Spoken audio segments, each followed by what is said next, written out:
So why did your family come to Oak Ridge, and when did they come?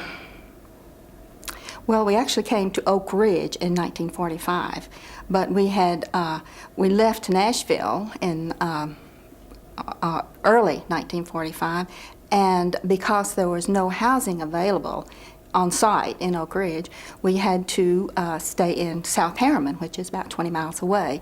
And so then we, in the summertime of 1945, we moved into... No, that was 44.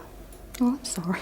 It was 44. And then, because we went through the winter, because then the We should war have was gotten our over. story together. The war was over in I know, 45. but we weren't in Oak Ridge but just a few months. Yes, after that, yes. Yeah. Well, we needed Colleen here for We our, did. for Well, our we history. stayed because she stayed and got We married. stayed for a few months Yes. after the war was over because she was being married in November of that year, and we went back.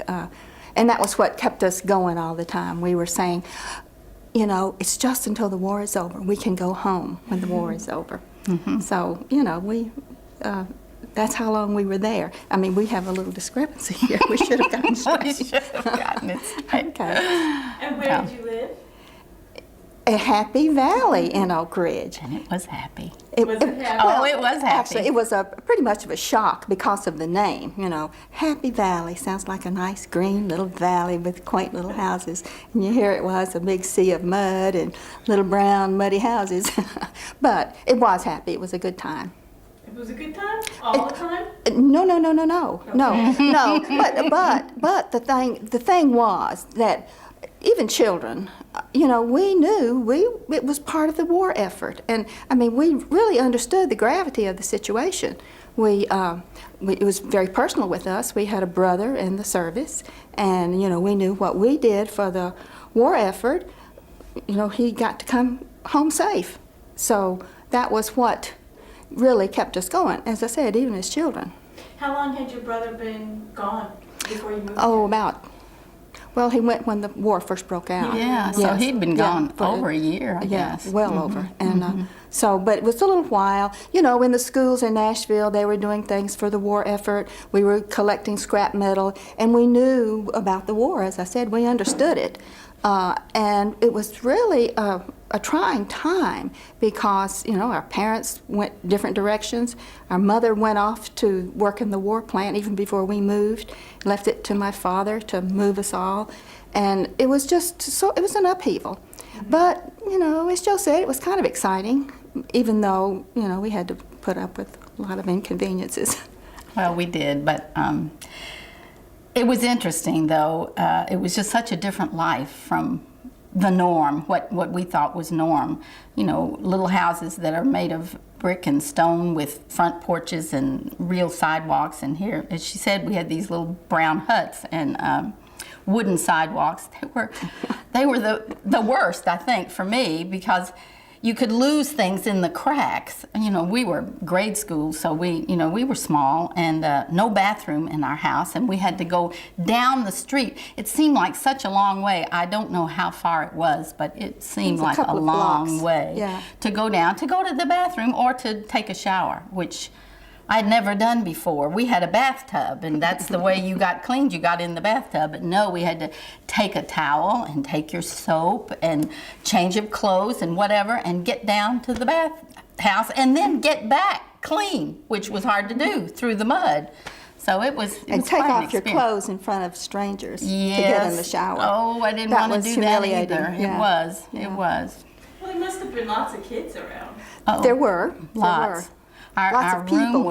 our classrooms were crowded.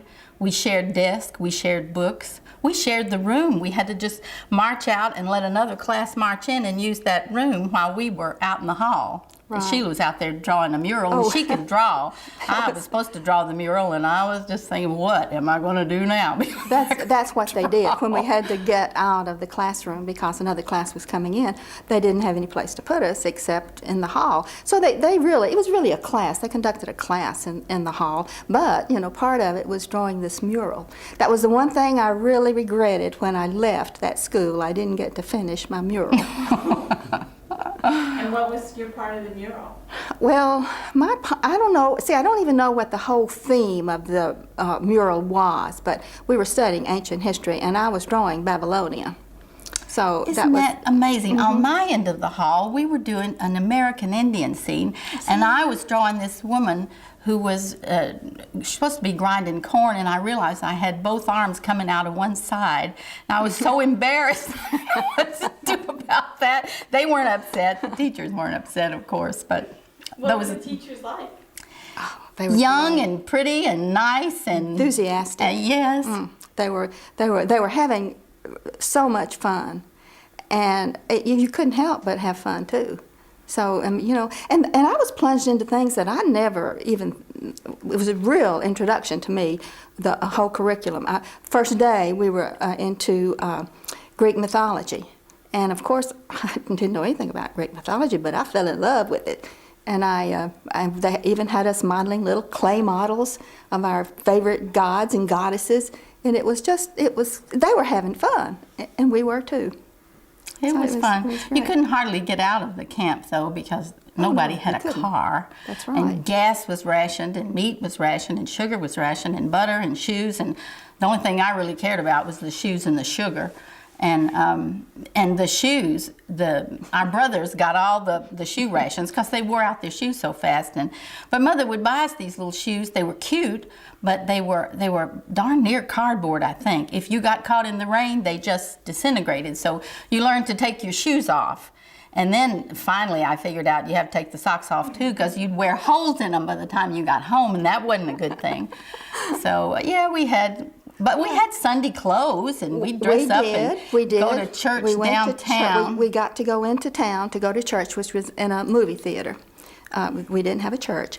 And well, we could go to chapel on the hill if we'd get up at 5:45 or right, we never made it. because that was the Catholic time, was Yeah. real Yeah. early. And then they had different denominations had another time, but then they had masses over at the theater. So Right, we so thought that was pretty cool. that was cool. That Go was to good. church in the movie theater and then hang around for the movie. No, we didn't. Well, no, because I don't know about that movie, but in our little Happy Valley, we had a big movie theater, and it was really nice because we got to go to the movies a lot more often than we would have at home, because there was really nothing to do at the trailer. There was really not no a yard room to do it. And, you went out in the yard, you were in somebody's living room. So it was.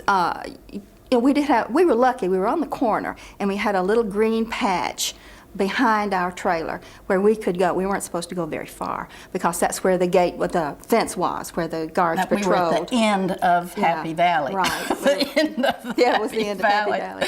But so we weren't supposed to go up and, because the guards were on horseback patrolling that fence. And of course, my little brother went up to talk to the guards, and they weren't supposed to talk to anybody, but they just couldn't help themselves. They talked with him. So we did have a little patch of green fairly close, but there was not much to do. Therefore, we got to go to the movies. Got to go to the movies, and we could walk up sometimes. My baby sister was in the nursery school up there, and we spent a lot of time trying to get her to say nursery school. She told everybody she went to the Nazi school, right. which upset us no end. You don't go to the Nazi school. Anyway, that was How distinct were the communities of Happy Valley and Oak Ridge? Oh, very, very distinct. I mean, that was like going to another state when we got to go through the gate, and the guards had to come on and look at everybody to see if you were hiding anything, and we only got to go. Our father was working in another place. He was working in Detroit, and we only got to go into town when he came because he had the car and he could drive us in. We had no transportation. And in the previous year also, we were in South Harriman. The only way you could get around was with a cab, and you had to take a cab into town, a cab here. We could But walk now to they school. had work buses that Oh, the came work out. buses came for the workers, yeah. So like our mother they sent out a bus for anybody in this little project, housing project, where they just threw up these houses in South Harriman. And it was truly, really, really crowded in South Harriman because of all the Oak Ridge traffic. And the schools were really, really overcrowded. And in fact, when we left in the middle of a school year, and when I got there, we had to go enroll in the South Harriman schools, and there was no room for my class, and we went to class in a little church that was on the, it was real close. know that. Really, that was on the, it was really close to the school, it was in walking distance to the school, but that's where I was all my time in South Harriman. So, So, and that school didn't have a cafeteria either. I remember in South Harriman, I would go across the street, and there was a little restaurant, and they sold a bowl of chili for a nickel. And they had a counter, but I couldn't reach the counter, so the lady would take the children in the back, and we could go around this table in the kitchen, and for a nickel, you got a bowl of chili. that's right. And that's something, Right. oh, man. And you had to take it to the kitchen to eat. It was... Did you have to take your lunch to school when you were in In Happy Valley, yes. And it's odd. My memories of it are truly sketchy, and I don't remember ever having to fix lunch or anything in the trailer. But that's what we had to do because we ate at our desks in the school. There was no cafeteria. And then there was no really any yard in the school, so recess was going home. So we were basically just in the school while we were there. The lunch I remembered is the lunch that Daddy made us that time, and it was going to be peanut butter yeah. and jelly sandwich, and he mixed the peanut butter and jelly, and we got to school and we had these gray sandwiches. Yeah, see, before the war, our father never entered the kitchen. and so when our mother went to work, it was a great shock because she had always been a stay-at-home mother, and she was always there for us. So when she went off to work, and our father was still working in Nashville, but he was there left, to fend for us. And then during periods when she was working in Oak Ridge, he would come and he'd have to fix the lunches and breakfast, and it was really a very big change for him too. It was. The kitchen was really skinny. It was just a little hall kitchen. It was really just a one-person kitchen. So if he was in there, nobody could help him because he took up all the room. No. Well, anyway, it's just a one-person. Yeah. It was a one-person meal. So, but it's odd. I really don't remember any hardships about that. I remember we being ate. cold. Sometimes in the night it was cold, and Mother would come in, and of course we had blankets, but it would just get cold, and she would take coats and just put them on top of us. Well, it was a On strange the little bed, heating system also in that Well. trailer. That was a stove, and I don't know what the fuel was, to tell you the truth, but it was in the middle of the trailer, and it actually got hot, so you couldn't get close to it. It was just right now I don't even know what the fuel. It must have been cold. Was I don't it? know. Everybody had cold. Well, we Sounds a had. little dangerous. It must have been. Listen, I do believe it was dangerous, but and all those trailers that close together, all lined up on that place, don't you know? But people put up with it, and of course we put up with it. We didn't know any better. And that's why when the war was over, man, they took that place down. There's nothing there. There's not even any found. You can't see anything you there can't. anymore. It's gone. Yeah. Only, That was always, only in these sketchy memories. Yeah, the sketchy memories. That's right. And it was always, they said, we're going home when the war is over. We'll go home when the war is over. So the day that the war was over, our little brother was in school, and he had heard all this talk about people coming and going, terminating from the plant and terminating here. So when he heard the war was over, he went to school and he terminated, and he came home and he told Mother, he says, well, I've terminated. And she says, you go right back. We're not leaving yet. And the odd thing was he was able to do that. In the schools, all while we were there, people were coming and going. Children were, coming in and going out. So I guess the teachers didn't, I thought, well, just okay, another he's thing. leaving. He's leaving. So, but it was, and that was the same way in the trailer camp. You might get to know a person 2 trailers down. The next day they'd be gone, and somebody else would be in that trailer. So it was a real strange to make time. friends. Well, very hard, very hard. Yeah. You need the person at the desk with you. True. So, go ahead. Within Happy Valley, there were the trailers, obviously, and you said there was a movie theater. There What was. else was there? Was it a full functioning Well, town? Or? Well, you'd think it was. There was a bowling alley, and see, it went day and night. People would be walking by our little door day and night. It was just like daytime all the time, and they had the bowling alley. And then I just heard the other day, and I was not aware of it when I was there, but they had a place called Coney Island, and where they had. it was kind of like an arcade, but I'm sure we didn't know about it because we No, weren't we allowed to go didn't. there. But it was a 24-hour place. I mean, everything was open 24 hours the time. because the shift was going 24 hours. So they kept everything open. But it had a post office and It did. and it did have a little store. And they also had a store that came around, The the rolling driving store. store, the rolling store, where you could go and buy various and sundry things. Well, Because you your didn't have groceries. any transportation. Right. And I think Colleen walked to work. Did she walk to work? I don't know. Because And it was, Colleen is my sister. Yes, it's My older sister. I think she walked to work. She is the one who was working there and who got married right after the war was over there in Oak Ridge, and that was one of the reasons we stayed on just a little while before we went home. So what did you do in the middle of the night when you had to go? Well, you know what we've just told you. We went down the street. Well, no, we didn't. Not all the time. Well, I would rather have so- gone down yes, the street, I I would. think. But we had this chamber pot. Did everybody have a chamber pot? No, well, I guess maybe we had two. I don't know. But our job was Oh no, to you mean take- each of us? No, there's No, one for there the was trailer, one. and it was to be avoided, if at all possible. And it was you had to go empty it, the next It was day. under the bed. Yes. It was under ours. Now, I don't know if Mother and Daddy had a separate one or not because they were on the other We had side one. and we had one. We had one. We had one. But we had chores to do and that was one. That was one, right. Take that pot down. And now that I'm thinking about it, I never saw another person emptying the chamber pot. Do you guess they all just got up and went down to the? I don't know. don't know Well, either. they were going around all night. Yeah, but it was who knows all what night they long. were doing. Yeah. Whose job was it to empty the chamber pot? Oh, we took It turns. was it was such That a was your delightful job to be chore. avoided? Yeah. It was the job to Right. be avoided. And it's Yeah. kind of heavy. We do it too, Uh-huh, Had a yeah, handle. right. Oh, mercy.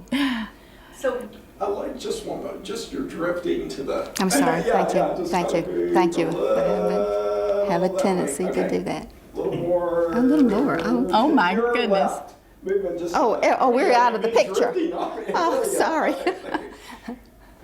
Okay, Okay, is that good? yes. Okay. Sorry. Well, let's see. what do you remember? What's the best memory you have of living in Happy Valley? Well, That's a hard well, we have question. 2 or 3. I mean, we always liked it when our father came into town, and we would get to go into the big city, Jackson Square or Central, whatever they called it, Whatever it and was. then we'd get to go to the big cafeteria there, and we may have even gone to the movie. I don't remember, but that was a field trip. And Field trip. It was, and that cafeteria is where, so Colleen says, where Colonel Sanders got his Oh, start. that's right. Colonel Sanders was working there. Now, he wasn't frying chicken all the time, but he was there and I don't even think they called him Colonel Sanders at the time, at the time. but he was there. He was there. And Dave Thomas lived out with us, I think. Of Wendy's, yes. He was. But anyway, we didn't know them. We didn't know him, but I understood he was supposed to go to that school, but he quit and went into Knoxville and started to work. So I don't know at what point he quit, but he was there, but we didn't know him. The happiest memories. I'll have to say, probably the school was probably the nicest thing that I can remember because it was just sort of an escape from the trailer camp. And so it was, I was really, because we were there for a while before we enrolled in school, and it was such a delight to really get into school. I think mine was maybe playing out in the back because Well, I would go out there. I have 3 siblings younger than I am, and we'd just be out there playing near the woods, and that's all there was Yes, for it woods. was- everything else was mud. and just right behind then there were some trees and grass. So I guess I liked that, and walking up to get my sister Kathleen from the Nazi school, I liked that because it was out, Did you ever talk to the guard on the horseback? Did you? I don't You weren't think I supposed to? did. I was shy, very shy. We had rules. Now, we didn't always follow them, but we did have rules. I mean, security rules. But of course, we would never go down and try to get out from the fence or anything. Oh, no. But I mean, we understood. You know, it was very serious. We absolutely understood Well, that. you know, when I was 7 and looking out, I knew the war was going on somewhere. I didn't know how close it was to me. I thought, you know, maybe it was somebody could get in a car and drive up there from the war. I mean, you'd hear about it, and so I wasn't sure where it was. I felt safe in there because I was, you know, but it's just a strange thing when you're 7, you don't understand. That's right. And they, you know, they stressed that it was for your protection. Yes. For you, that you stay there. How did they talk about the secret? How did they get children to keep Well, the secret? actually, it was relayed to us through our parents and school. And school, they And mentioned school. it in school also. But it was, you know, at least, I guess that's. I mean, our parents really stressed it. But we didn't have an opportunity really to talk to anyone. We did go home. We still had our house at home, and we went home for Christmas one time, it seems like, and were there. And I know in our upstairs window we could see the lights. I could see the lights of Thayer Hospital, which is outside of Nashville. And they said, "Oh, they're bringing the wounded there." And I thought, "Oh, well, the war must be right there." That's right, and that was before we ever came to Oak Ridge. Our sister, Colleen, who before we moved to Oak Ridge, before she went to work in Oak Ridge, they used to have these dances, and the USO dances, and she'd get all dressed up to go, and she went to that area. The Thayer Hospital. And so that's when Joe thought that's where the war was. That's where the war was. So I thought it was all around us. I mean, I was going to be good. I wasn't going to tell anything or do anything, you know. So. Do you have any other questions? Oh my goodness. So, well, now what did you think that when the war ended? What did you think would happen to you? Oh, we knew we'd go home. I mean, That was it? yeah, well, and it was, that's what we were counting on all this time. You know, I wanted to go home and get back in my own little school that I left. And now, of course, things were never the same. No. Because after the war, you know, everything changed. It was so much, it didn't affect us so much, but it did affect the whole country. But we did go back to our home and to our house, and we did re-enter the school we left. And things were pleasant. We got a new car because we hadn't had a car, hadn't had a new car. And our brother came home from the war, and things were, you know, really positive. And about that time, since after my mother went to work for the war plant, then she never stayed home again. She went to work. She opened 3 restaurants, and after that, she opened an antique place. And what else did she? She managed an office someplace in Nashville. So she just never did go back home. Really, we didn't ever get our mother back. But it was great. It was, you know, it was just a new. We were getting older. It was a new world. So. But after the war, that's what, you know, we didn't know what really happened here, but as you see, they tore the whole place down. Now tell me what you thought when your mom went to work for the first time. Oh, that was hard. Well, it was a traumatic experience for me. And when she had left Nashville before we did, and so when she had gone to this place in South Harriman and gotten our house and gotten it all there, and when our father came and brought us all up, here they were sending this big old ugly vehicle out to pick up my sister and my mother for work. And here my mother comes out in pants, and I had never seen her in pants. And it was just, I couldn't take it. It was just really something. So, and you know, she was just not my mother. But, you know, that's just the way it was. We got used to that, and, you know, she got used to it. I'm sure it was really hard for her. I think about it today, how hard it must have been for her to, you know, to do all of that, and with all of these children, to take care of them and then to see that they were taken care of. So, but, you know, we didn't know that at the time. How many children were living in the trailer? Six children. 6 children in that double trailer. And Joe, what did you think of when your mom went to work? I was sad because she had always been there. Well, I don't know, sad is not the word. Maybe I had a little trauma there because she'd always been there and then she wasn't there. But as she said, things changed and they explained that things had to, so I was, it's just what you do next. So Colleen often says that we had different mothers, and we did. Yeah, we did. Because she changed. So. Continued to Oh, change. the one other thing I wanted you to describe was what did you think your house looked like in Happy Valley? Oh, that house of cards. Yeah, right. We used to make Yeah, little card houses. Yeah, it was like a house of cards. It was just so, it was clever, and the way I think, it probably was very clever. We had the beds rolled up in the daytime, and then they had this little, it looked like plywood thing, a cover that you put over it, so it made space in the trailer, as much space as you could get. And then the kitchen Joe was talking about, everything was just so convenient for one person. You do the stove over here, and then if you got in the refrigerator, you had to make sure you closed the door before you got back to the stove. And all of the cabinets, it was really, really well organized for what it was. But and then that stove in the middle of the trailer, that couldn't be avoided. Of course, you didn't need that in the summertime, because that was just for heat. Of course, we had no air conditioning. It was hot as blazes. It was really, really hot. So. Did they run school during the summertime? I don't think so, because we were there for a little while before we got to enter school. So I know my mother would have put us in the school. But, thinking back on it, it makes sense that they would have run it in the summertime. But I don't really know. Yes, I was so glad when school started. It was really something.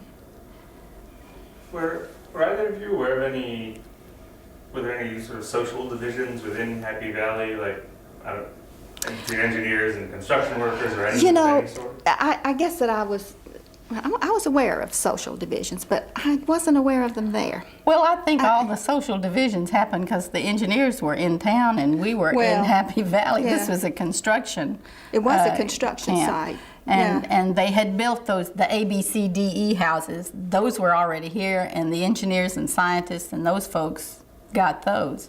And then they were all filled up, and so they were still working, and they made these construction camps out there. But no, I don't think so. I was not aware.